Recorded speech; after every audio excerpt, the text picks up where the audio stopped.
علماء ذوی الاحترام، طلباء اعزام، بالخصوص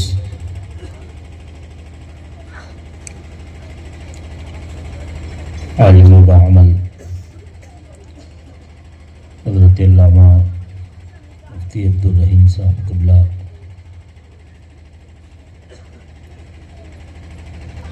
خطیب ذوشان حضرت مولانا سکندر صاحب، حضرت مولانا عبید اللہ صاحب، حضرت مولانا صدام حسین صاحب، حضرت مولانا سلیم صاحب، مداح خیر الانام حضرت قاری جاوید صاحب،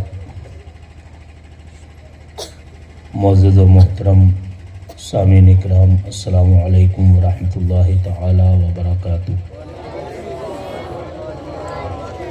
وبرکاتہ۔ بسم اللہ الرحمن الرحیم، الحمدللہ الحمدللہ وکفا وسلام علی عبادہ الذین اصطفیٰ، لا سیما علی نبینا المصطفیٰ وآلہ التقیٰ واصحابہ النقاء اجمعین، اما بعد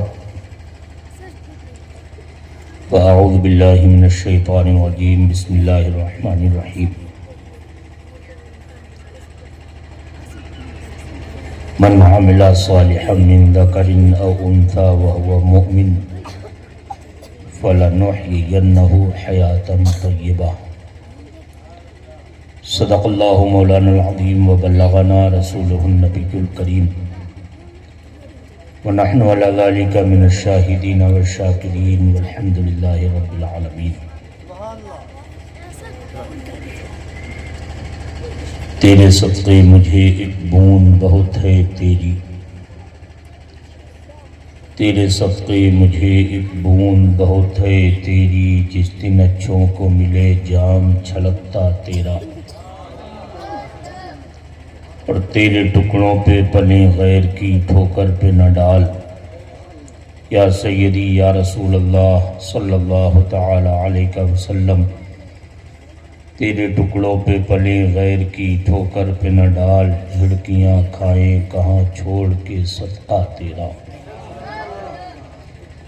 تیری سرکار میں لاتا ہے رضا اس کو شفیع، تیری سرکار میں لاتا ہے گدا اس کو شفیع، جو میرا غوث ہے اور لاڈلا بیٹا تیرا۔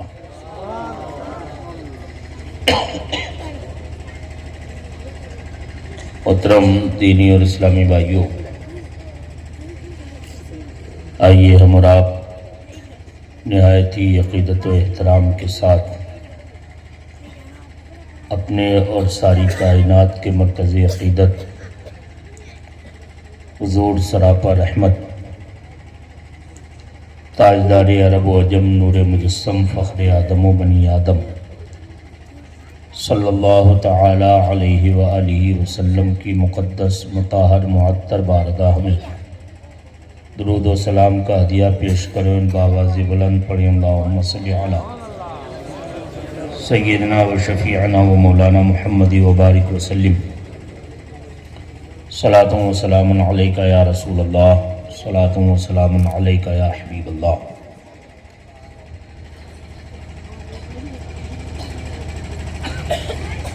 ماشاءاللہ بڑی پرنور اور پرکیف محفل ہے۔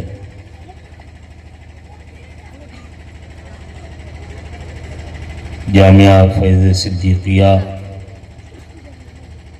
کی جانب سے انعقاد پذیر ہونے والی یہ مجلس انشاءاللہ ہم اور آپ سب اس سے نیکیوں کا ذخیرہ اکٹھا کر کے حسن عمل کی توفیق پا کر واپس ہوں گے۔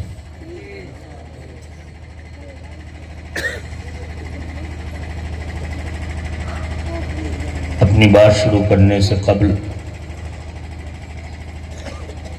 میں چند اشعار تحت اللفظ پیش کر کے نعت گوئی کا بھی شرف حاصل کرنے کی کوشش کر رہا ہوں۔ ایک شاعر کہتا ہے اس طرح میرے تصور میں وہ پیکر چمکے۔ آپ حضرات سبحان اللہ الحمدللہ کہہ سکتے ہیں؟ یا ایسا تو نہیں کہ صرف جاوید صاحب کی ہی آواز پر آپ سبحان اللہ بولتے ہیں؟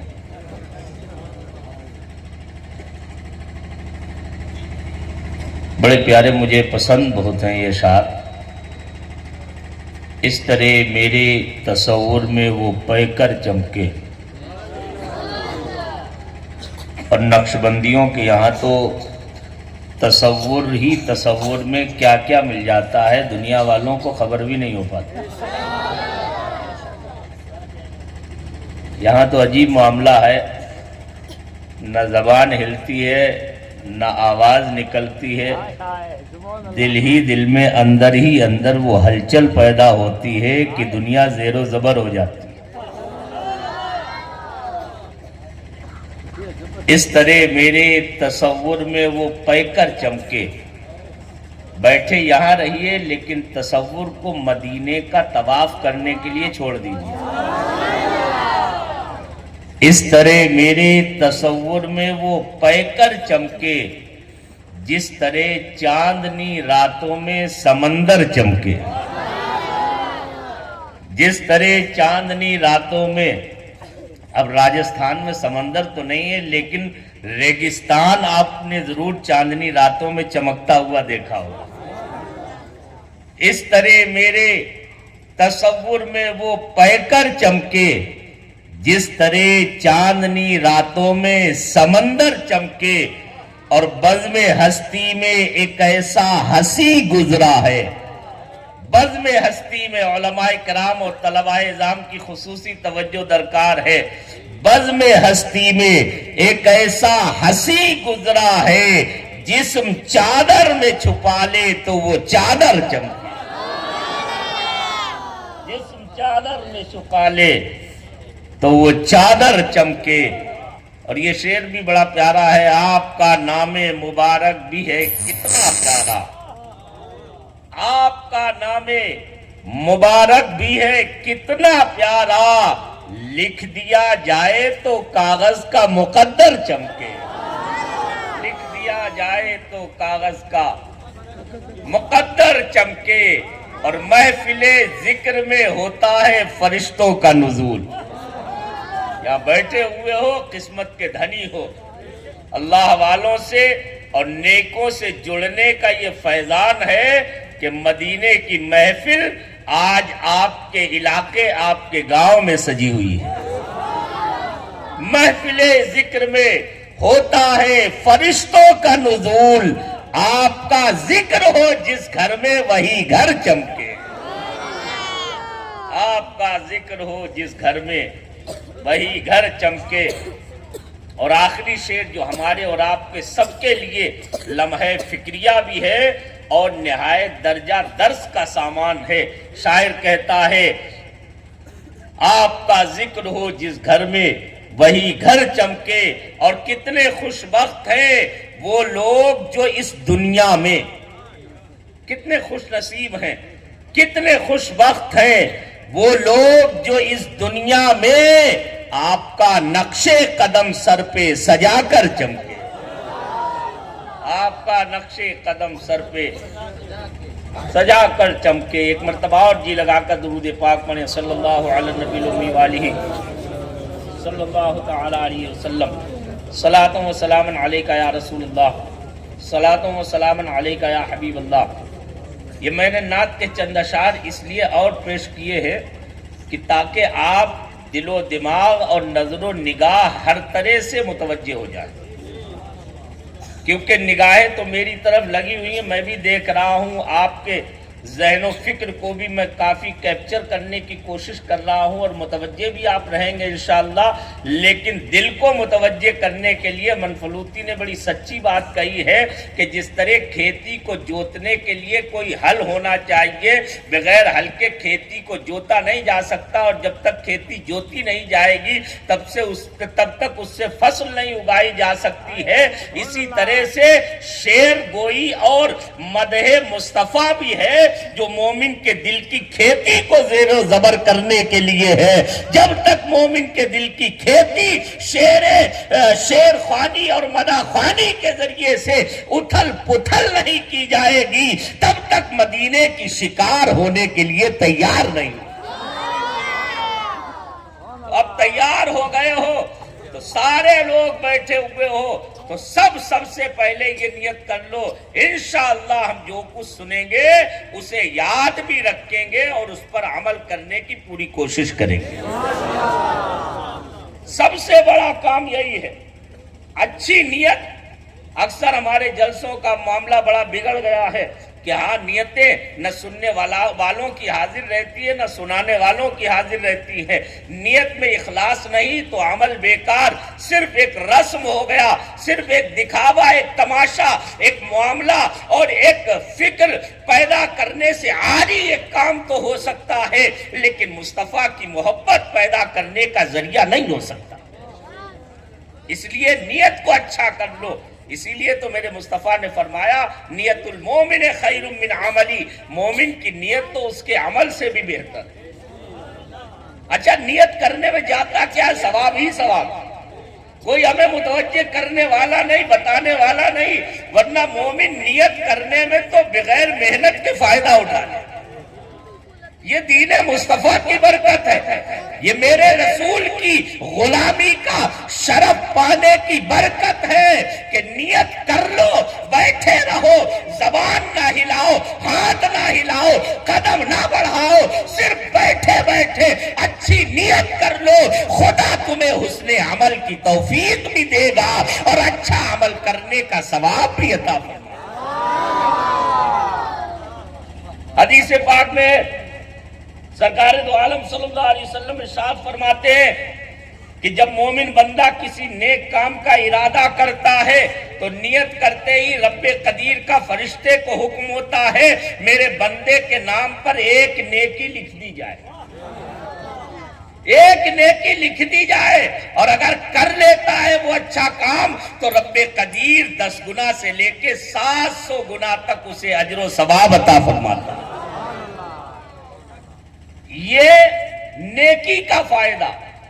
اب دنیا اور مدینے والے کے معاملے میں فرق دیکھو، ہم دنیا کے لیے دوڑتے ہیں، دنیا کے لیے تڑپتے ہیں، دنیا کے لیے بھاگتے ہیں، دنیا کی اسکیمیں اور دنیا کے آفر دیکھ کے ہمارا دل مچلنے لگتا ہے، فلاں موبائل سیٹ پہ آفر آ رہا ہے، فلاں جوتے کے سیٹ پہ آفر آ رہا ہے، اس طرح کے برانڈیڈ کپڑوں پر آفر آ رہا ہے، فلاں مال میں آفر ہے، فلاں کمپنی میں آفر ہے، ادھار لے لے کے پیسہ انویسٹ کرتے ہیں، ارے بڑا سستا مل رہا ہے، آفر آیا ہوا ہے، لیکن دنیا کی ساری کمپنیوں کے آفر کا معاملہ یہ ہے اگر ایک کے بدلے 2 دیتے ہیں تو لیتے بھی ایک کے بدلے 2 ہیں، دینا اور لینا برابر ہے، لیکن یہ مدینے کا آفر ہے، یہاں نیکیاں تو 10 سے لے کے 700 گنا تک ہے،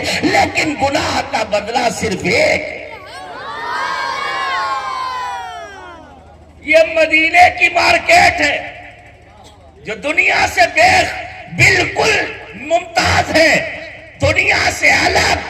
ساری مارکیٹوں میں جتنے میں دو گے اتنے میں لینا پڑے گا، لیکن یہ مدینے والا ہے جو پکار پکار کے اس کی رحمت ہمیں کہہ رہی ہے اے بندگان خدا آؤ تو صحیح، ادھر متوجہ ہو کے دیکھ لو، تم ایک قدم بڑھاؤ گے خدا کی رحمتیں تمہیں اپنی آغوش میں لے۔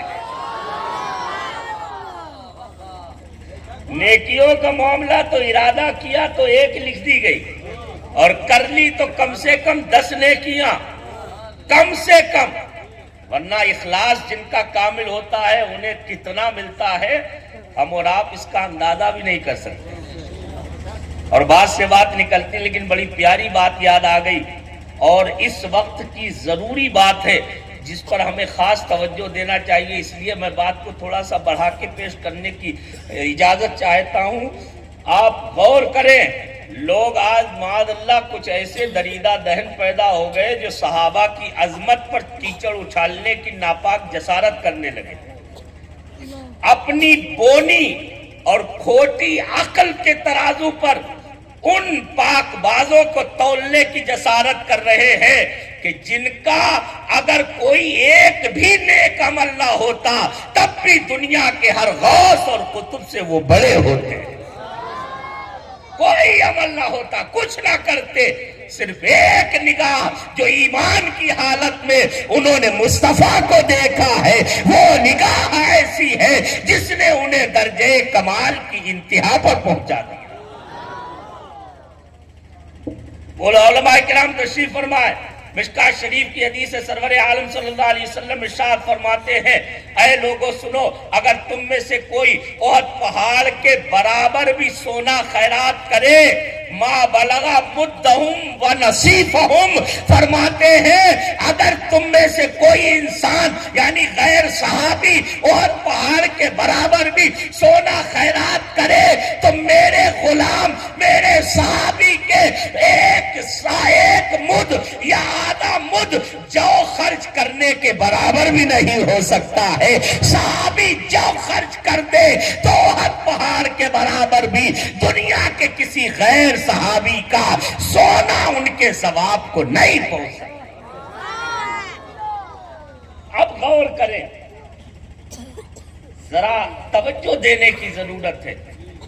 ایک طرف احد پہاڑ جنہوں نے اس مقدس دیار کی زیارت کا شرف حاصل کیا ہے، حضرت بیٹھے ہوئے ہیں، ان سے پوچھئے احد شریف آج بھی کتنی دوری پر پھیلا ہوا ہے، کتنا بڑا پہاڑ. اور سبحان اللہ، احد بھی وہ ہے جس کے بارے میں مصطفیٰ فرماتے ہیں نحبہ و یحبنا، ہم اس سے محبت کرتے ہیں اور یہ ہم سے محبت کرتا ہے. وہ پہاڑ میرے نبی فرما رہے ہیں اگر غیر صحابی احد پہاڑ کے برابر سونا بھی خیرات کر دے تو میرے کسی صحابی کے ایک سا اپنی زبان میں سمجھ لیں 2-4 کلو جو خرچ کرنے کے بھی برابر نہیں ہو سکتا. غور کرے، اب سوچنے کی چیز، ایک طرف احد پہاڑ، ایک طرف 2-4 کلو جو کیا حیثیت رکھتے ہیں. احد پہاڑ کی تو اگر اس کے سینکڑوں بلکہ ہزاروں حصے کیے جائیں تب بھی 2-4 کلو اس کے کسی پرسنٹ میں نہیں آ سکتا ہے. پھر کیا وجہ ہے؟ ایک طرف ایک سا جو ہے یا آدھا سا جو ہے اور دوسری طرف احد پہاڑ کے برابر ہے، تو اس کا جواب کوئی عالم ظاہر نہیں دے سکتا ہے. اس بارگاہ میں چلتے ہیں جس کی غلامی کا ہم دم بھرتے ہیں. امام ربانی مجدد الفسانی سیدنا شیخ احمد فاروقی سرہندی فرماتے ہیں اس کی وجہ یہ ہے کہ صحابہ کے اندر جو اخلاص تھا، جو للہیت تھی، جو حسن نیت کا اعلیٰ درجہ تھا، ان کے علاوہ کسی کو حاصل نہیں ہو سکتا ہے. اس لیے ان کے اجر کے برابر بھی کسی کا اجر نہیں. نعرہ تکبیر، نعرہ رسالت، عظمت صحابہ کرام، عظمت صحابہ کرام. اب سوچو، چاہے وہ حضرت ابو بکر و عمر عثمان و حیدر ہوں رضی اللہ عنہم، یا چاہے حضرت سیدنا امیر معاویہ رضی اللہ عنہ ہو، یا حضرت ابو سفیان رضی اللہ عنہ ہے، میرے نبی کا جو صحابی ہے دنیا بھر کے سارے نیک غیر صحابی مل کے بھی کسی صحابی کے ایک بھی اچھے عمل کے برابر اجر و ثواب نہیں پا سکتے. اب اخلاص کی بات ہے، جس کے اندر جتنا اخلاص، لیکن یہ آفر 10 گنا والا تو ایسا ہے جو ہر ایک کے لیے ہے. یہ ان کے لیے بھی ہے جو ہم جیسے ہیں، جن کے اندر اخلاص کی بہت کمی، حسن نیت کی دولت جنہیں حاصل نہیں، ان کے لیے بھی آفر ہے کہ کرو تو صحیح، اگر تھوڑا بہت بھی اخلاص ہوگا تب بھی 10 گنا مل جائے گا، اور اگر زیادہ پیدا ہو گیا تو کم سے کم 700 گنا اجر و ثواب مل جائے گا۔ اب حدیث میں آیا لیکن جب کوئی بندہ گناہ کا ارادہ کرتا، فرشتہ عرض کرتا مولا کوئی گناہ لکھ دیا جائے، اللہ کی رحمت فرماتی ہے نہیں بندے، نہیں میرے فرشتے، ابھی میرے بندے نے صرف ارادہ کیا ہے، ابھی سوچا ہے، ابھی کیا نہیں ہے، ہو سکتا ہے یہ اپنے ارادے سے باز آ جائے، اپنی نیت کو بدل لے اور گناہ کی طرف بڑھنے کی بجائے یہ توبہ کر کے نیکیوں کی طرف گامزن ہو جائے۔ اور میرے مصطفیٰ فرماتے ہیں اگر کوئی گناہ کا ارادہ کر کے اس سے باز رہتا ہے، بچ جاتا ہے، تب بھی رب قدیر کی طرف سے اسے اجر و ثواب ملا کر، اور اگر پھر کر بیٹھتا ہے شامت نفس سے، معاذ اللہ کوئی گناہ ہو جاتا ہے اس سے، فرشتہ کہتا ہے مولا اب تو لکھ دیں، رب فرماتا ابھی مت لکھو، ہو سکتا ہے یہ توبہ کر لے۔ سوچو میرے بھائیوں اور بزرگوں، ہم کہاں دماغ لگائے ہوئے ہیں، دنیا کی محبت میں، دنیا کی ریل فیل میں ہم لگے ہوئے ہیں، نہ جانے کسے کسے تکتے ہیں، نہ جانے کس کس سے بھروسہ باندھ لیتے ہیں، کس کس پر اعتماد کر لیتے ہیں۔ ارے تمہیں تمہارے آقا و مولا نے بے سہارا چھوڑا ہی نہیں ہے، جو کسی پر اعتماد کرو تمہارا تو سب سے بڑا اعتماد اگر کوئی ہے تو مدینے کا تاجدار ہے، آنے دو یا ڈبو دو، اب تو تمہاری جانب کشتی تمہیں پہ چھوڑی، لنگر اٹھا کیوں کسی کو دیکھو، ذرا رحمت تو دیکھو رب قدیر کی، ابھی بھی توبہ کے لیے فرما رہا ہے اگر توبہ کر لے گا تو میں گناہ کو معاف فرما دوں۔ اتنا زیادہ کرم کہاں ہوگا؟ اگر پھر بھی ہم فائدہ نہیں اٹھا پا رہے ہیں، اپنی بخشش کا سامان نہیں جمع کر پا رہے ہیں، تو واقعی میں ہم سے بڑا کوئی بھی کم عقل نہیں ہو سکتا ہے، کوئی بھی ہم سے زیادہ نیکیوں اور بھلائیوں کو کم آنکنے والا نہیں ہو سکتا ہے کہ نہیں؟ بتائیے تو نیت کر لی آپ نے، عمل کریں گے نا؟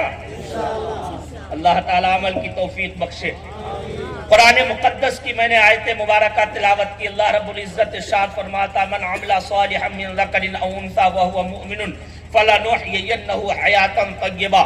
رب فرماتا ہے جو کوئی مرد و عورت ایمان کی حالت میں اچھے عمل کرے ہم اسے پاکیزہ زندگی جلائیں گے۔ ہم میں سے کون ایسا ہے جو یہ نہیں چاہتا ہے کہ ہمیں اچھی زندگی مل جائے؟ سب چاہتے ہیں، پڑھا لکھا بھی چاہتا ہے، امیر بھی چاہتا ہے، غریب بھی چاہتا ہے، جاہل جپٹ بھی چاہتا ہے، کاشتکار بھی چاہتا ہے، ساہوکار بھی چاہتا ہے، سیٹھ بھی چاہتا ہے، منتری بھی چاہتا ہے، سنتری بھی چاہتا ہے، چھوٹا بڑا اونچا نیچا، چاہے کسی ذات برادری کا ہو، کسی معاشرے اور سماج سے تعلق رکھتا ہو، کسی خطے اور علاقے کا ہو، کسی ملک کا ہو، کسی سوچ اور فکر کا ہو، کسی بھی مت کا ہو، کسی بھی ذہنیت کا ہو، کسی بھی سوچ کا ہو، کسی بھی ارادے کا رکھنے والا ہو، ہر ایک یہی چاہتے ہیں ہماری زندگی پاکیزہ ہو جائے، ہماری زندگی پوتر ہو جائے، ہماری زندگی اچھی ہو جائے، ہماری زندگی آئیڈیل بن جائے، ہماری زندگی دنیا کے لیے نمونہ عمل بن جائے، قابل افتخار بن جائے، لائق تقلید بن جائے، دنیا ہماری زندگی کی مثالیں دے۔ ارے جس زندگی کو تم ادھر ادھر ڈھونڈ رہے ہو، تمہارا خدا کلام مقدس میں سینکڑوں سال پہلے تمہارے نبی کی زبانی تمہیں یہ بتا چکا ہے، تو ادھر ادھر مت دیکھ، آجا رحمت خداوندی پکار رہی۔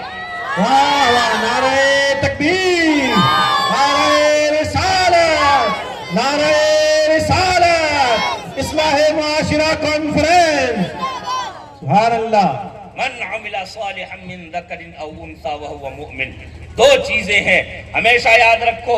آج ہمارے نرے سنی کہلانے والے، معذرت کے ساتھ میں عرض کرنا چاہتا ہوں، ہم جیسے تقریر کرنے والے، واعظ و بیان کرنے والے بھی اس طرح کے کام کرتے ہیں. اور ایک بات اور میں آپ کو بتا دوں، بحمدہ تعالیٰ میں کوئی پیشہ ور خطیب نہیں ہوں. اللہ توفیق بخشے، واضح و بیان کرنے کی کوشش کرتا ہوں، وہ بھی توفیق دے دے خدا، اور اللہ میری نیت میں اخلاص دے دے. اور اس لیے بھی کہ ہم جانتے ہیں کہ اگر اچھے لوگ مارکیٹ میں نہیں آئیں گے تو برے لوگوں کے علاوہ کوئی دوسرا چارہ بھی نہیں ہوگا، آپ کے پاس کوئی آپشن بھی نہیں ہوگا. ورنہ ہمارے یہاں بھی طرح طرح سے، جس طرح سے عوام میں برائیاں پنپ رہی ہیں، اسی طرح سے خواص میں بھی ہر درجہ برائیاں جنم لے رہی ہیں. میں کسی پر کیچڑ نہیں اچھالنا چاہتا ہوں، لیکن یہ بڑی ٹریجڈی ہے ہماری، بڑا المیہ ہے اس وقت کا کہ ہم کہیں کیا، کس سے کہیں، کس سے روئیں جا کے، کس سے اپنی بپتا سنائیں. تو میرے بھائیوں، نہ ہم کسی سے کچھ کہیں، نہ آپ کسی سے کچھ کہیں، نہ آپ کسی کو کچھ کہیں، نہ ہم کسی کو کچھ کہیں. دوسروں کے گریبان میں جھانکنے کی بجائے ہم اپنے گریبان میں جھانک لیں، اپنے دامن کے داغوں کو دھلنے کی کوشش کر لیں، اور یہ ارادہ کریں، اے دنیا والوں، تم کچھ بھی کرو جا کے، ہمیں تو مصطفیٰ کی غلامی کرنا ہے، ہمیں تو اپنے نبی کے پیغام کو عام کرنا ہے، ہمیں اپنی زندگی میں انقلاب برپا کرنا. ہمیشہ یاد رکھو، خالی خولی باتیں کرنے سے اور زبانی جمع خرچ کرنے سے کچھ نہیں ہوتا. اور یہ بھی یاد رکھو کہ دین اور شریعت اور اسلام صرف کلمہ پڑھ لینے اور زبان سے اپنے نبی، اپنے خدا کی وحدانیت کا اقرار کر لینے اور نبی کی رسالت کو مان لینے اور دل سے خالی تصدیق کر لینے سے دین مکمل نہیں ہوتا ہے. دین اسلام کی تکمیل چاہتے ہو تو ایمان کامل کے ساتھ حسن عمل کی دولت اور حسن نیت یعنی اخلاص کی دولت حاصل کر لو. خدا تمہیں کمال دینی سے مالا مال کر دے. سرکار امام ربانی مجدد الفسانی رضی اللہ تعالیٰ عنہ ارشاد فرماتے ہیں، دین تین چیزوں کا نام ہے. یاد رکھنا، تین چیزوں کا نام دین ہے: علم، عمل، اخلاص. علم، عمل، اخلاص. علم کا مطلب ہوتا ہے جاننا. اللہ ایک ہے، ہم نے جانا اور مان لیا، یہ علم ہے. یہ کیا ہے؟ علم. محمد رسول اللہ صلی اللہ علیہ وسلم اللہ کے آخری پیغمبر اور سب سے عظیم رسول ہیں، ہم نے جانا اور مان لیا. قرآن اللہ کی کتاب ہے، زبور اللہ کی کتاب ہے، توریت، انجیل، دیگر تمام آسمانی کتابوں پر ہم ایمان لے آئے، فرشتوں پر ایمان لے آئے، اللہ کی صفات اس کے اسما پر ایمان لے آئے. ہمیں جن چیزوں کو ماننا چاہیے ہم نے سب کو جان کے مان لیا. قیامت کے دن کو مان لیا، ہم نے حشر و نشر کو مان لیا، ہم نے اچھی بری تقدیر کو خدا کی جانب سے مان لیا. یہ ماننا ہے اور جاننا ہے، یہ علم سے ریلیٹڈ ہے، علم سے تعلق رکھتا ہے. یہاں کوئی محنت کرنے کی ضرورت نہیں پڑتی ہے، کوئی مشقت نہیں جھیلنا پڑتی ہے. یہاں پر عمل کرنا نہیں ہے، یہاں قدم بڑھانا نہیں ہے، یہاں صبح جاگنا اور شام میں جلدی سونا اور خدا کی عبادت میں لگے رہنا، اس میں کچھ نہیں کرنا. ارے علم سے تعلق ہے، جاننے اور ماننے سے تعلق ہے. لہذا ایک جز اور ایک حصہ تو دین کا ایمان کہلاتا ہے، اور دوسرا جز اور دوسرا حصہ عمل کہلاتا ہے. جہاں نمازیں پڑھنا پڑیں گی، روزے رکھنا پڑیں گے، زکاتیں دینا پڑے گی، خدا نے دیا ہے تو حج کرنا پڑے گا، جوئے سے بچنا پڑے گا، شراب سے بچنا پڑے گا، بدکاری سے بچنا پڑے گا، بدنگاہی سے بچنا پڑے گا، غیبت سے بچنا پڑے گا، چغلی سے بچنا پڑے گا، بدکرداری سے بچنا پڑے گا، بد اخلاقی سے بچنا پڑے گا، بدسلوکی سے بچنا پڑے گا، بدنگاہی سے بچنا پڑے گا، بدکرداری سے بچنا پڑے گا. اپنے آپ کو تمام گناہوں سے بچا کے نیکیوں کے قریب کرنا، یہ عمل کہلاتا ہے، اور یہ دین اسلام کا دوسرا حصہ ہے. اور تیسری چیز یہ نیت سے تعلق رکھتی ہے، دل کے ارادے سے. اس میں بھی کوئی محنت نہیں، لیکن اتنی بڑی محنت ہے، اتنی بڑی محنت کہ ایمان حاصل کرنا آسان ہے، اچھا عمل کرنا بھی اس کے مقابل آسان ہے، لیکن دل کی نیت کو خالص کر لینا آسان نہیں ہے. تین چیزیں دین کی ہیں. ہمیں تو پہلی چیز میں ہی، ہم میں سے نرے ایسے ہمارے عوام کے پہلی چیز میں ہی معاملہ صرف اجمال تک ہے. صرف اتنا جانتے ہیں کہ ہم مسلمان ہیں. نروں کو تو صحیح سے کلمہ بھی یاد نہیں ہوتا ہے کہ نہیں. ہمارے گاؤں دیہات کے رہنے والے، ہمارے یوپی میں بھی نرے ایسے علاقوں میں مل جاتے ہیں لوگ کہ جنہیں صحیح سے کلمہ پڑھنا نہیں آتا ہے، جنہیں ایمانیات کا پتہ نہیں، معتقدات اہل سنت کا پتہ نہیں، معمولات اہل سنت کا پتہ نہیں، جنہیں دیگر تمام تفصیلات تو الگ چیز ہے، اجمالی طور پر ایمانیات کے بارے میں صحیح معلومات نہیں، تو وہ ایمان کامل کیسے حاصل کر سکتے ہیں؟ اسی لیے ہمارے بزرگوں نے ہمیں طریقہ دیا اور ایسے راستے اپنائے کہ جہاں ہم ان راستوں پر چلے تو انشاءاللہ علم کی دولت بھی ملے گی، عمل کی نعمت بھی ملے گی، اور اخلاص کی ہمیں کامل دولت بھی مل جائے. اس کے لیے طریقہ اپنایا گیا. انہوں نے کہا اگر علم حاصل کرنا ہے تو ہم مدرسہ بنائے دے رہے ہیں کہ جہاں پر علم کی وہ دولت ملے گی کہ نہ صرف خدا کی وحدانیت کو جانو گے بلکہ دلائل کے ساتھ وقت آنے پر اسے ثابت کرنے کی قدرت بھی حاصل کر لو. مدرسہ بنا دیا گیا.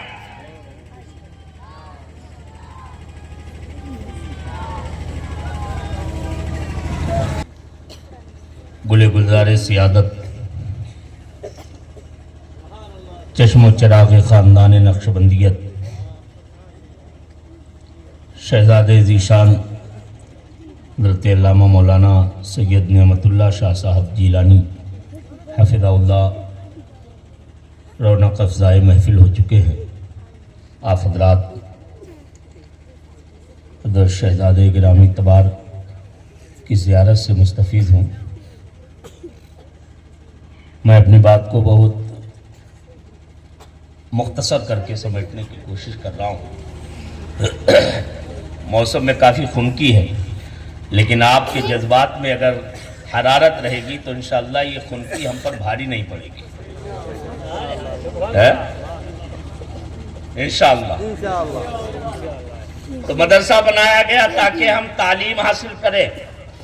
علم کا گوشہ تو پورا ہو گیا، لیکن عمل کا گوشہ پیدا کرنے کے لیے، پورا کرنے کے لیے خالی تعلیم کی ضرورت نہیں بلکہ حسن تربیت کی ضرورت ہوتی ہے. اور یہ منہ دیکھی بات نہیں ہے.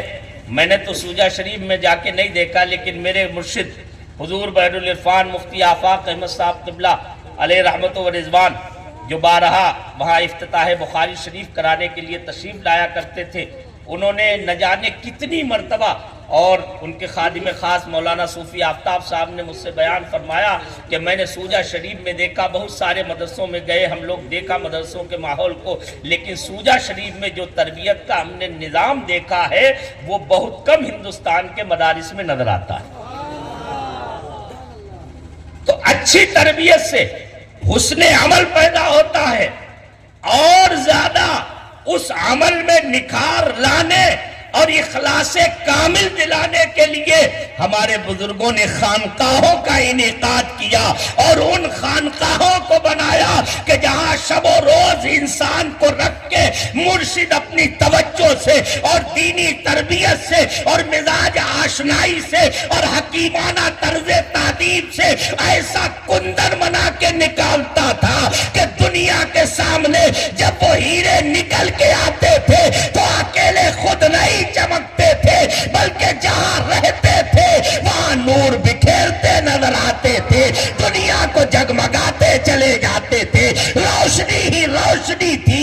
وہ جہاں جاتے تھے وہاں روشنی ہوتی تھی، جہاں بیٹھتے تھے وہاں اجالا ہوتا تھا، اور جہاں رہ جاتے تھے قیامت تک کے لیے وہاں اجالا ہی اجالا ہو. واہ واہ، نعرہ تکبیر، نعرہ رسالت، نعرہ رسالت، اصلاح معاشرہ کانفرنس. دین کے تینوں جزوں کو حاصل کرنے کی آج ہمیں ضرورت ہے. آج بہت بڑی کمی ہو رہی ہے. ہم خود اپنی جماعت کے لوگوں سے بھی میں عرض کرنا چاہتا ہوں ہمارے یہاں بھی مزاج بن گیا ہے، عالم فاضل بن گئے، مفتی محقق بن گئے، آپ نے داد تحقیق دے دی، جو چار تصنیفیں کر دی، آپ نے کسی اچھے فن پہ مہارت حاصل کر کے دو چار کتابیں لکھ دی، تو آپ سمجھتے ہیں ہم صاحب بہت بڑی کامیابی کے درجے کمال پر پہنچ گئے۔ نہیں، اجی آپ درجے کمال پر نہیں، ابھی تو آپ نے دین کا ایک حصہ حاصل کیا ہے، دوسرے حصے کو حاصل کرنے کی اتنی سخت ضرورت ہے جیسے پیاسے کو پانی کی ضرورت ہوتی ہے، بھوکے کو کھانے کی ضرورت ہوتی ہے۔ امام ربانی مجدد الفسانی فرماتے ہیں علم اور عمل یعنی ایمان اور عمل صالح یہ دو بازو ہیں، یہ دو پر ہیں، جب تک یہ دونوں پر حاصل نہیں ہوگے روحانیت کے آسمان کی طرف پرواز کرنا ممکن نہیں ہو سکتا ہے۔ اگر چاہتے ہو خدا کا قرب مل جائے تو ایمان کامل کے ساتھ عمل صالح کی دولت سے مالا مال حاصل کرو۔ یہ صرف باتیں بنانے سے نہیں کام چلے گا۔ کسی نے بڑی سچی بات کہی تھی، یہ شہادت گہے الفت میں قدم رکھنا ہے، لوگ آسان سمجھتے ہیں مسلمان ہونا۔ بڑی سچی بات ہے، صرف شعر نہیں ہے، شاعری نہیں ہے، خالی صرف تباہ آزمائی نہیں کی ہے، اس نے حقیقت دو لفظوں میں کھول کے رکھ دی ہے۔ یہ شہادت گہے الفت میں قدم رکھنا ہے، یعنی اپنی ساری محبتوں کو، اپنی ساری چاہتوں کو، اپنی ساری طلب کو، اپنی ساری فکروں کو، اپنی ساری سوچوں کو، اپنی ساری روشوں کو، اپنے سارے ارادوں کو، اپنے سارے تخیلات کو، اپنے سارے افکار کو اور دل کی تمام طلبوں کو مدینے کا جب تک اسیر نہیں بناؤ گے تب تک تمہیں اسلام کامل حاصل نہیں ہو سکتا۔ اقبال نے کہا تھا زبان نے کہہ بھی دیا لا الہ تو کیا حاصل، نگاہو دل جو مسلمان نہیں تو کچھ بھی نہیں۔ مسلمان کا مطلب کیا ہے؟ خالی گوشت کھا لینا؟ مسلمان کا مطلب خالی باتیں بنا لینا نہیں ہے، مسلمان کا مطلب یہ ہے کہ اس نے سب کچھ مدینے والے کے سپرد کر دیا ہے۔ ان علماء سے پوچھئے اسلام کا مطلب یہ ہے صرف گردن جھکا دینا، اطاعت میں اپنے آپ کو فنا کر دینا، سب کچھ لٹا کے اپنے آپ کو غنی کر لینا، یہ اسلام حاصل کرنا ہے۔ اور یہی تو میرے مصطفیٰ کے غلاموں نے کیا تھا، چاہے وہ ابو بکر ہو، چاہے عمر ہو، چاہے عثمان ہو، چاہے علی ہو، چاہے طلحہ و زبیر ہو، چاہے بلال و صہیب و سلمان ہو، چاہے عمار و ابو حذیفہ ہو، ارے ابو دجانہ ہو، چاہے کوئی بھی صحابی ہو، ادنا سے لے کے اعلیٰ صحابی تک کا یہی تھا، جانو دل ہوش و خرد سب تو مدینے پہنچے، تم نہیں چلتے رضا سارا تو سامان۔ سب کچھ انہوں نے وار دیا تھا۔ وہ ہماری طرح زبان کے غازی نہیں تھے بلکہ وہ عمل کے غازی تھے، کردار کے غازی تھے۔ انہوں نے جو کہا کہ ہم اسلام لائے ہیں تو انہوں نے کر کے بھی دکھا دیا، چاہے قیصر کے دربار میں ہو، چاہے کسریٰ کی مجلس میں ہو، چاہے کسی سورما کی محفل میں ہو، انہوں نے ہر جگہ یہ دکھا دیا تھا دشت تو دشت ہے، دریا بھی نہ چھوڑے ہم نے، بحر ظلمات میں دوڑا دیے گھوڑے ہم۔ یہ اسلام لانا تھا۔ قیصر کے دربار میں حضرت عبداللہ ابن حذافہ سہمی رضی اللہ مولا تعالیٰ عنہ حضور کے صحابی گرفتار ہو کے پہنچے قیصر کے دربار میں۔ قیصر نے پہلے ہی کہہ رکھا تھا روم کے بادشاہ نے کہ میں نے سنا ہے مسلمان بڑے پختہ ایمان کے عقیدے کو ہوتے ہیں، جان تو دے دیتے ہیں لیکن ایمان کا سودا نہیں کرتے ہیں۔ اتنا مضبوط ایمان کیسے کسی کا ہو سکتا ہے؟ اچھا ایسا کرنا، اگر کوئی قیدی تمہیں مل جائے مسلمان تو اسے زندہ رکھ کے پکڑ کے میرے پاس میں لے کے آ۔ اس کے سپاہیوں نے کہا ٹھیک ہے۔ اتفاق سے ایک جنگ مسلمانوں سے ہو رہی تھی، اس جنگ میں حضرت عبداللہ ابن حذافہ سہمی گرفتار ہو گئے۔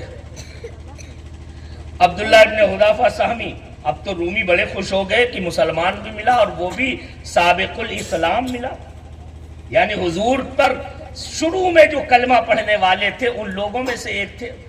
ابتدا میں اسلام لانے والے لوگوں میں سے تھے، خوش ہو گیا، اب تو بادشاہ اور زیادہ خوش ہوگا، انعام و اکرام سے نوازے گا، لے کر آیا، بتایا پوجا ماجرا، فوجیوں نے سنایا حضرت ایسا ہے، بادشاہ سلامت، یہ مسلمان ہے، یہ محمد عربی صلی اللہ علیہ وسلم کا غلام ہے، اور وہ بھی شروع میں ایمان لانے والوں میں سے ایک انسان ہے۔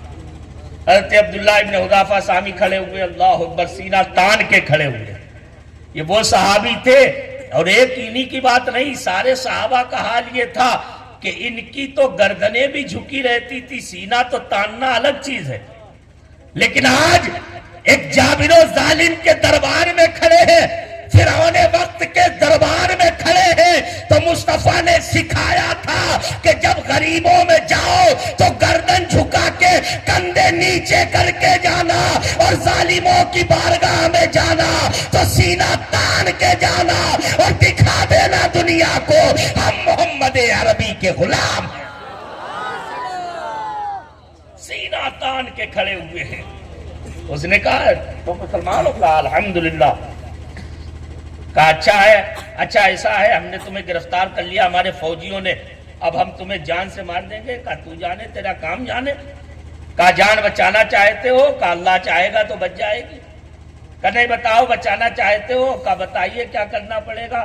کہا ایک کام کرو، تم عیسائی ہو جاؤ، میں تمہاری جان معاف کر دوں گا۔ آپ نے لاحول پڑھا، تھوک دیا، فرمایا تو کیا سمجھتا ہے ہم تیغ سے ڈر جائیں گے؟ ہم تلوار سے ڈر جائیں گے؟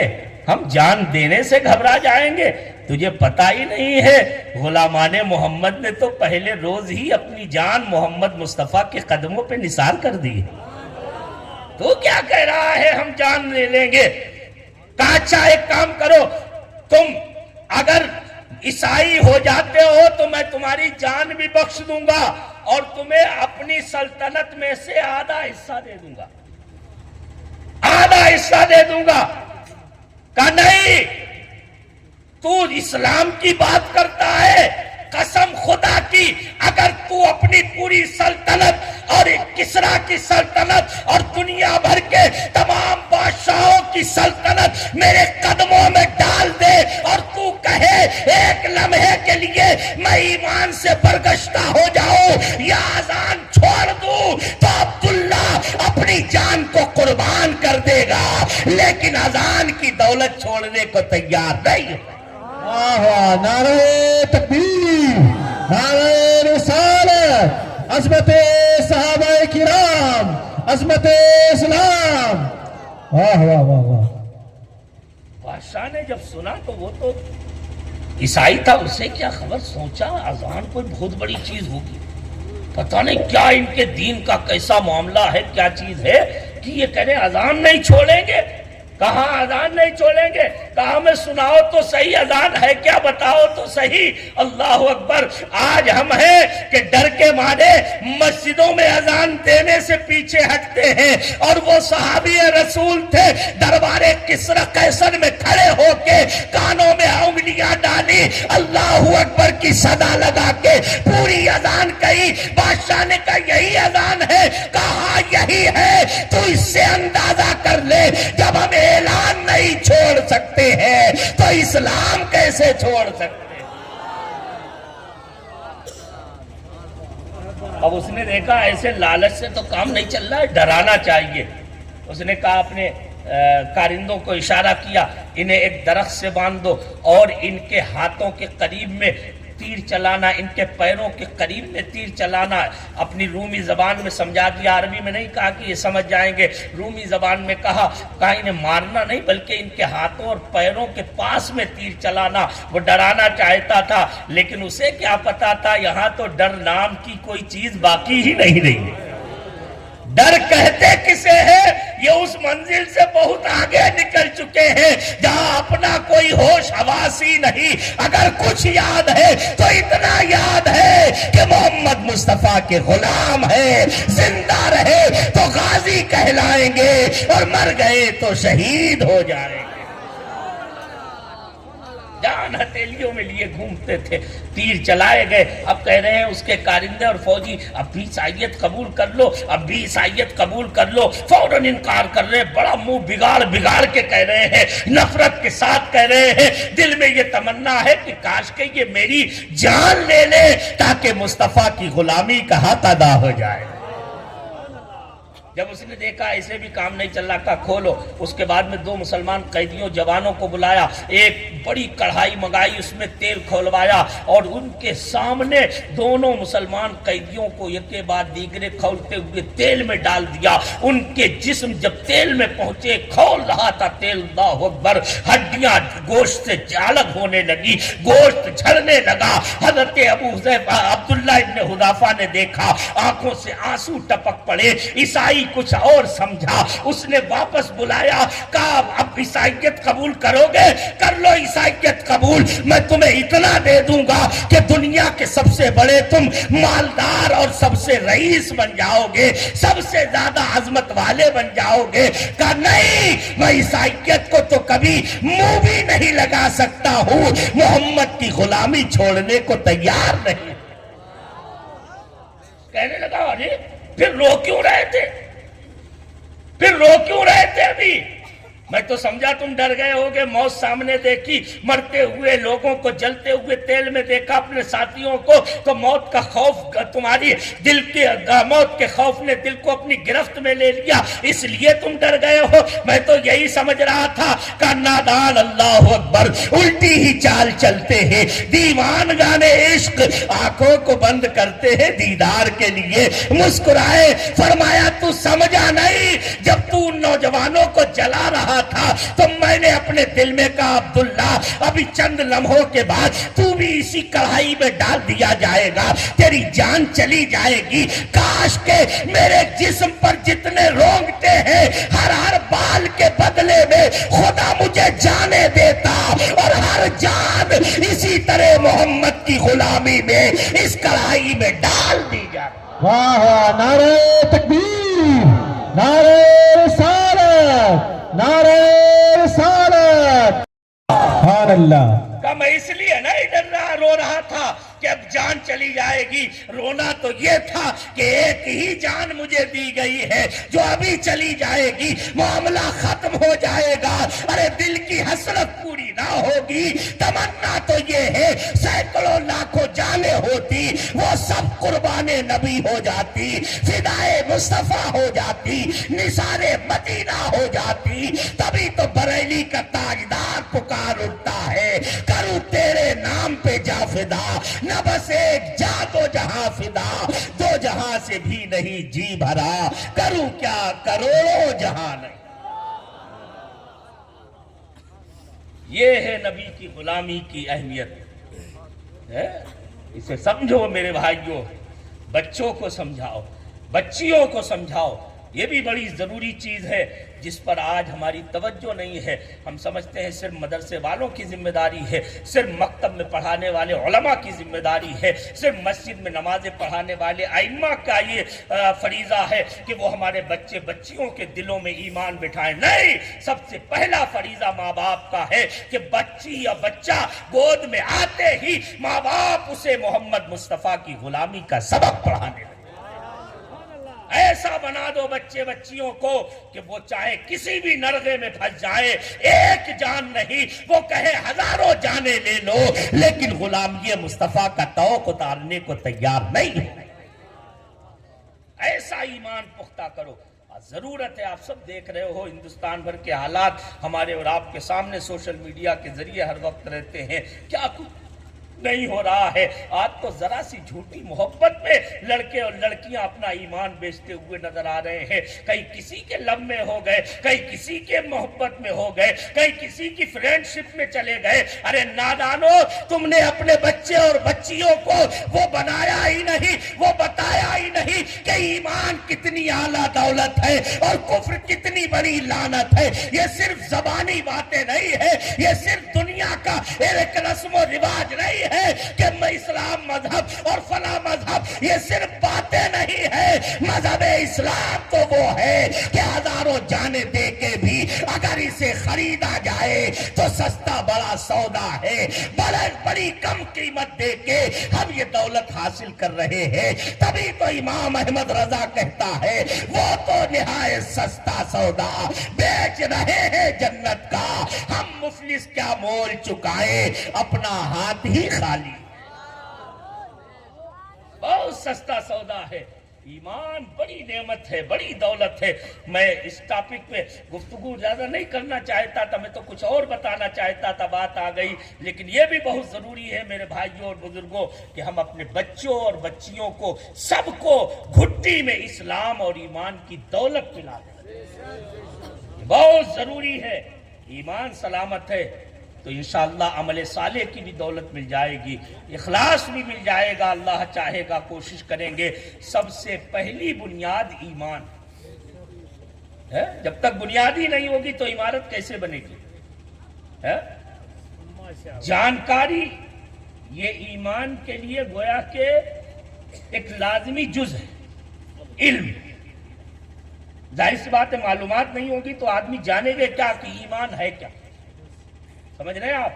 تو علم ضروری. علم کے لیے مدرسوں میں, مکتبوں میں, مسجدوں میں بچے بچیوں کو پڑھانا ضروری. اور مولانا سکندر صاحب وغیرہ نے, مولانا صدام صاحب یہ کل سے ہمارے ساتھ میں الحمدللہ انہوں نے بتایا ہے کہ اللہ کا شکر ہے حضرت پیر صاحب قبلہ دامت برکاتہم العالیہ, اللہ ان کا سایہ رکھے. ان کی سرپرستی میں ایک دو نہیں بلکہ سینکڑوں مدارس اور مکاتب چل رہے ہیں کہ جہاں پر آپ کے بچوں کو اور بچیوں کو مفت میں علم دین دیا جا رہا ہے. اب یہ آپ کا کام ہے.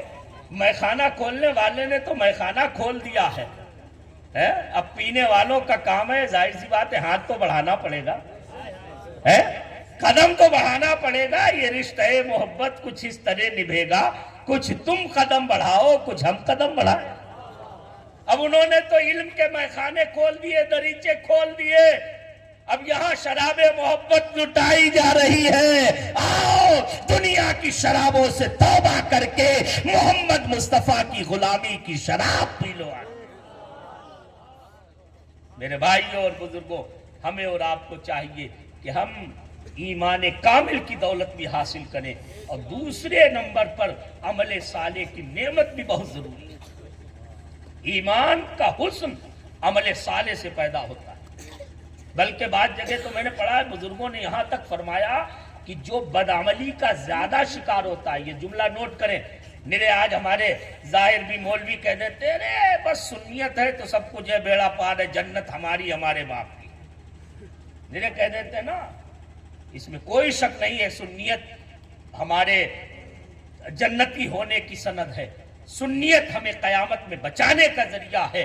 اگر سچی وفاداری مصطفیٰ ہوگی تو قیامت میں انشاءاللہ بخشش ہوگی. لیکن یہ بھی ضروری ہے کہ خدا نے جو احکام نازل فرمائے ہیں وہ کسی اور کے لیے نہیں, وہ بھی ہمارے ہی لیے ہیں. نمازیں چھوڑنے پر اتنا جرم ہے, گناہ شراب پینے پر یہ گناہ ہے, بدکاری کرنے پر یہ گناہ ہے, سود خور کا یہ انجام ہے. یہ کسی اور کو بتانے اور ڈرانے کے لیے نہیں, یہ بھی مسلمانوں ہی کے لیے ہے. ہمیں یہ بھی تو سوچنا چاہیے اعلیٰ حضرت کا نام لے کے دھوکہ دینے والے کبھی ان کی وہ شاعری بھی تو پڑھ کے دیکھے جس میں وہ ڈر ڈر کے کاپ کاپ کے اپنے اور بلکہ ہم جیسے لوگوں کے گناہوں کو یاد کر کے خدا کی قہاری اور جباری کو یاد کر کے کہہ رہے ہیں راہ پرخار ہے کیا ہونا ہے, پاؤ افکار ہے کیا ہونا ہے, پار جانا ہے نہیں ملتی ناؤ, موج پر دھار ہے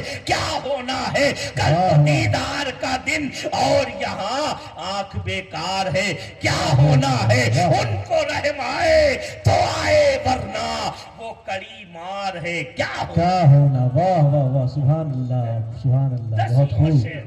دسیوں شعر اعلیٰ حضرت نے اسی طرز کے کہنے کے بعد میں اب پھر آخر میں یاد آ رہا ہے، ارے احمد رضا پریشان مت ہو، اتنا مت گھبرا، ارے مایوسی کا شکار مت ہو، اور اپنے آپ کو دلاسا دیتے ہوئے کہہ رہے ہیں، اور کیا کہہ رہے ہیں، دنیا کو بتا رہے ہیں، کیوں رضا کلتے ہو، ہنستے اٹھو، جب وہ غفار ہے کیا ہونا، کیا ہونا، واہ واہ واہ، سبحان اللہ، اب ماشاء آخر میں آ اللہ، رہے ہیں، واہ واہ واہ، یہی ایمان ہے۔ اچھا اعلی حضرت کی تو چلو چھوڑ دو، وہ تو ہمارے ماضی قریب کے بزرگ ہیں جو حضور کی بارگاہ میں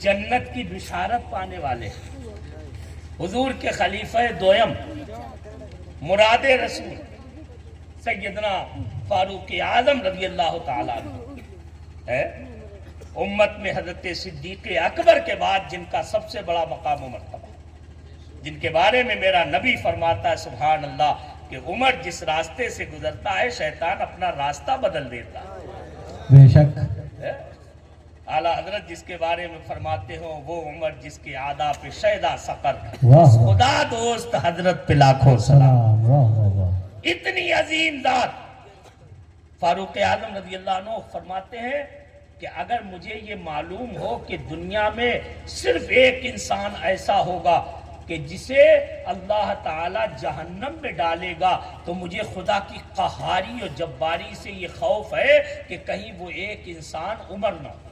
اللہ اکبر، اللہ، سوچو جنہیں مصطفیٰ نے اپنی زبان اقدس سے نہ جانے کتنی مرتبہ جنتی ہونے کی بشارت دی، بے شک، وہ عمر ہے، کہنے اگر ایک انسان بھی جہنم میں ڈالا جائے گا مجھے معلوم ہو تو مجھے خوف ہے کہ کہیں ایسا نہ ہو وہ ایک اکیلا انسان عمر کی ذات نہ ہو، اور فرماتے ہیں اور اگر مجھے یہ معلوم ہو کہ ایک انسان صرف ایسا ہے جسے خدا اپنی رحمت سے جنت میں داخل کرے گا تو مجھے اپنے مولا کی رحمت سے یہ امید ہے کہ وہ اکیلا انسان فاروق عمر ابن خطاب ہوگا، وہ عمر کی ذات ہوگی۔ امام ربانی نے اسی لیے فرمایا کہ اصلی ایمان تو خوف و رجا کے درمیانی کیفیت کا نام ہے، یعنی عمل کر کے بھی خدا کا خوف تو اتنا ہو کہ ڈر سے لرزتا ہو، اور برائی بھی اگر ہو جائے تو امید یہ ہو جب وہ غفار ہے کیا ہونا، واہ واہ، غفار ہے کیا ہونا، واہ واہ واہ، یہ ہے ایمان،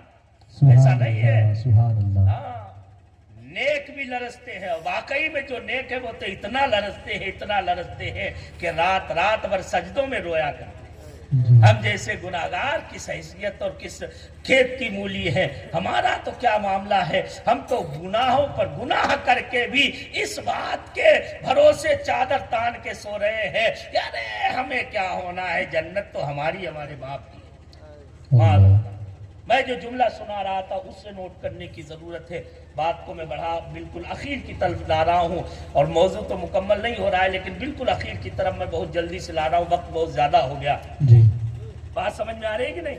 جی جی، ہے؟ کچھ عمل بھی کریں گے کہ نہیں؟ انشاءاللہ، ہے؟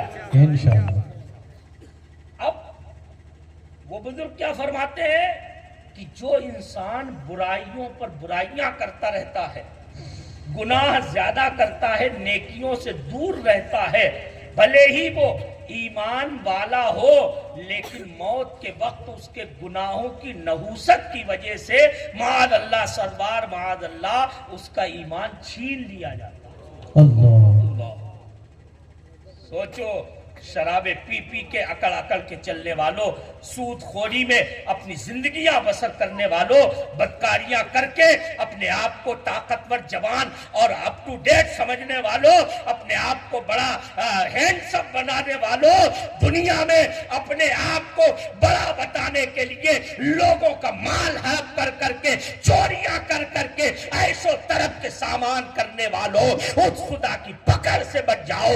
ان بطش ربک لشدید، تمہارے خدا کی پکڑ بلا شبہ بڑی سخت ہے، اس کی پکڑ کا معاملہ اگر کہیں ہو گیا تو ہمیں کوئی بچانے والا نہیں ہوگا۔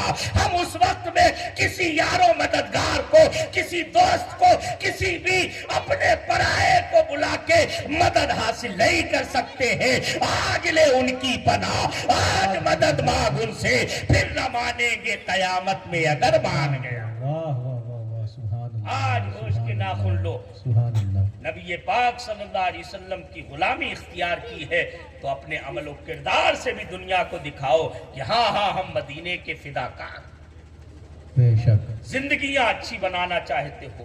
قرآن مقدس کا صاف و صریح اعلان ہے، من عمل صالحا من ذکر او انثی وهو مؤمن فلنحیینہ حیاتا طیبہ، جو کوئی مرد و عورت ایمان کی حالت میں عمل صالح کرے گا، رب نے اعلان فرما دیا ہم ضرور ضرور اسے پاکیزہ زندگی دلائیں گے۔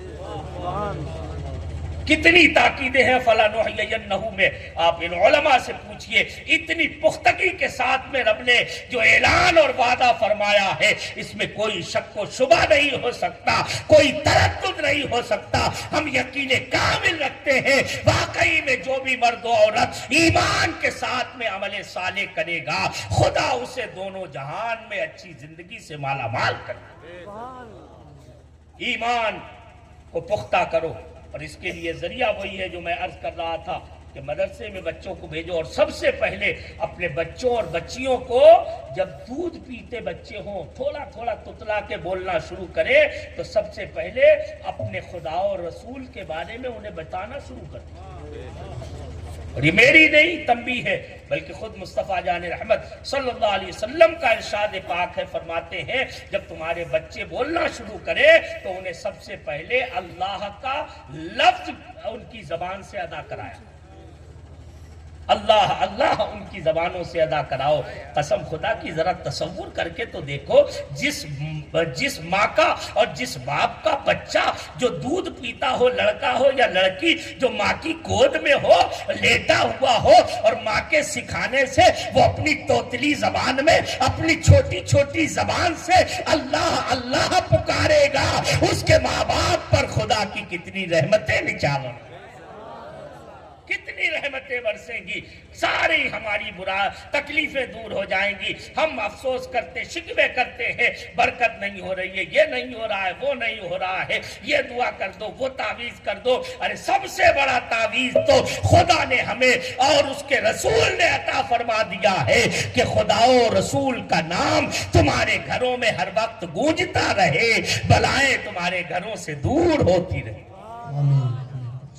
اس لیے ایک تو علم کے قریب ہے، مدرسے میں اپنے بچوں کو ضرور پڑھاؤ، مکتب میں اپنے بچوں کو ضرور پڑھاؤ۔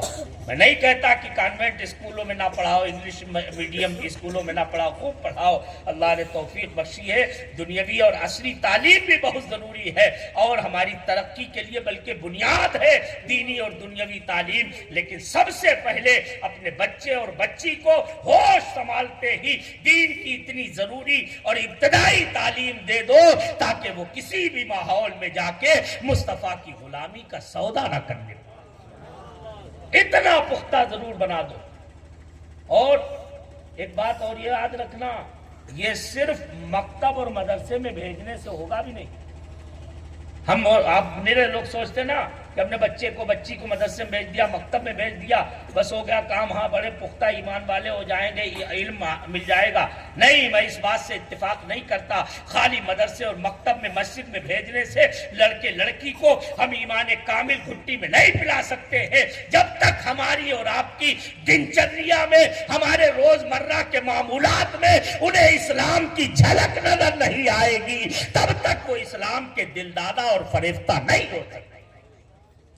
سچی بات ہے، بچے اپنے ماں باپ کی کاپی کرتے ہیں۔ مثال کے طور پر آپ کے علاقے میں مارواڑی بولتے ہیں کہ نہیں؟ بچوں کے اسکول بھیجتے ہیں مارواڑی سکھانے کے لیے، مارواڑی سکھانے کے لیے اسکول بھیجنا پڑتا ہے۔ پیدا ہوتے ہی جیسے بولنا شروع کرتے ہیں بولنے لگتے ہیں کہ نہیں؟ اب ہم جیسا آدمی جو یو پی سے آیا ہے، آپ کے درمیان اگر مہینہ دو مہینہ رہے تو ہو سکتا ہے تھوڑی بہت سیکھ جائے۔ سیکھنا پڑے گا ہمیں کہ نہیں؟ میں کل سے آیا ہوں، پرسوں رات سے آیا ہوں، دیگر علاقوں میں بھی آنا جانا ہوتا رہتا ہے، مارواڑی اکثر میں سنتا رہتا ہوں، لیکن میرے تو جب آپ لوگ اپنے آپس میں گفتگو کرتے ہیں تو دو چار لفظ کہیں ادھر ادھر کے پلے پڑ جائے، وہ بھی جو اردو اور ہندی کے لفظ ہیں مارواڑی میں بولتے ہیں وہی سمجھ میں آتے ہیں۔ اس لیے کہ میں مارواڑی ماحول میں نہیں رہا، میں اس ماحول میں پروان نہیں چڑھا، مجھے سیکھنا پڑے گا، لیکن آپ کے بچے اور بچیوں کو کسی کو سکھانے کی ضرورت نہیں ہے۔ بلا تشبیہ اگر ہم چاہتے ہیں ہمارے بچے اور بچی کے دل و دماغ میں مصطفیٰ کی غلامی رچ بس جائے تو اس کے لیے اپنے کردار و عمل کو غلامی مصطفیٰ سے روشن و تابناک کر واہ واہ واہ، ایسا بنا لو بچے ہمارا اٹھنا بیٹھنا چلنا پھرنا سونا جاگنا سب دیکھ کے یہ سمجھ جائیں کہ واقعی میں دین اسلام کی اہمیت کیا ہے اور دین اسلام کی عظیم نعمت کا نام۔ بے شک، سبحان اللہ۔ سب سے پہلی چیز یہی ہے، پھر انشاءاللہ عمل صالح اور اخلاص کا نمبر آتا ہے، وہ بھی انشاءاللہ رفتہ رفتہ ہمیں حاصل ہو جائے گا۔ انشاءاللہ۔ سب سے پہلی بنیاد علم ہے، اس لیے کہ کسی شاعر نے کہا تھا علم ہی گر نہیں تم میں تو عمل کیا ہوگا، جس خیابہ میں شجر ہی نہیں پھل کیا ہوگا۔ پہلے باغ میں درخت لگانا ضروری ہے، اس کے بعد میں اس پر پھل آئیں گے۔ تو علم ایک درخت کی طرح ہے، اس پر عمل کا پھل لانا چاہتے ہو تو پہلے علم کا درخت لگا لو اپنے گھروں پر، انشاءاللہ عمل صالح کا پھل بھی آ جائے گا۔ انشاءاللہ۔ تیار ہے نا آپ سب؟ انشاءاللہ۔ اللہ تعالی ہمیں اور آپ کو توفیق خیر سے مالا مال فرمائے۔ آمین۔ استغفر اللہ ربی من کل ذنب واتوب الیہ، لا الہ الا اللہ محمد الرسول اللہ صلی اللہ تعالی علیہ وسلم۔